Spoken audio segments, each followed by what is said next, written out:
The Denver Post is in a really tough spot.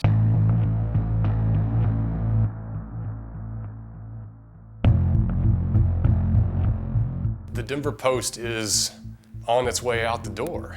It's in the death throes as a newspaper.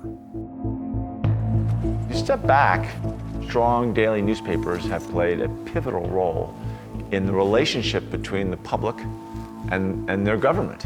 Once upon a time, the Denver Post was that voice of the Rocky Mountain Empire. Today, it's barely the voice of Denver. It went from being a once very solid, very strong paper that had won several Pulitzer Prizes to a paper that now is so dreadfully understaffed that it's barely able to cover the news. It was almost unrecognizable. I got dragged into more and more meetings with representatives of Alden who were questioning just basic tenets of journalism, like, why do you have photographers? They're solidly profitable. They're cutting their core product, the newsroom, the thing that you have to have if you're going to have a newspaper. We figured that they were making around 20% profit margin.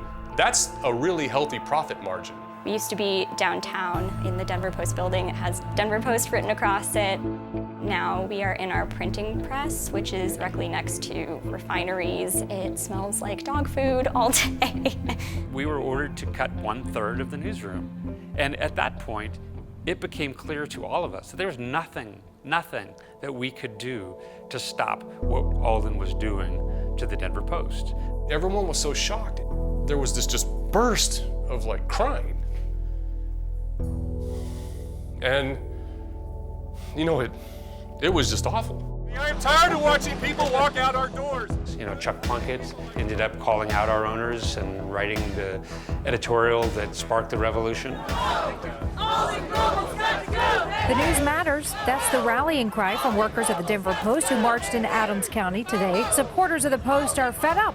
The biggest crisis in journalism is not Donald Trump's attacks on the Washington Post and the New York Times. The biggest crisis is the decline of local newspapers. As one lawmaker joked when they heard about the 30 cuts to our newsroom, now we can do whatever we want. It sort of lets the inmates run wild.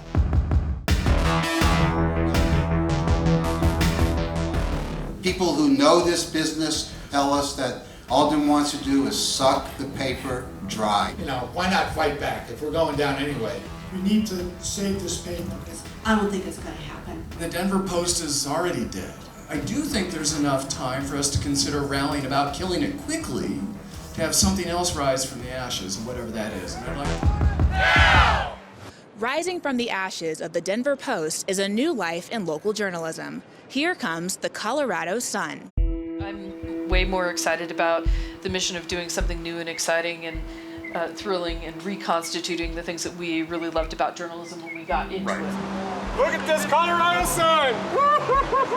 Colorado Sun is an online news organization that will cover the news that matters in Colorado. The journalists you see up here today are the owners of the Colorado Sun. It's a big risk. It's exciting and scary, but if it doesn't, at least I'll feel like I tried to work on a solution for journalism. It's ours to screw up, and hopefully we'll not screw it up. 80% of startups fail or whatever. I mean, that's a scary thing to leave your job, and we are really just banking on Colorado to want to give us money to read good journalism. We don't know what we don't know. We need to be able to figure out ways to help get the stories we write, the really good, really important stories, in front of the people that actually matter. If the future of media is a fragmented one, you start to lose that member of the community that's the most plugged in member of the community. If we lost the Denver Post, it's a dramatic setback for the city, for the state, and for democracy. These are important civic institutions. When you don't have robust journalism, the democracy is not the same.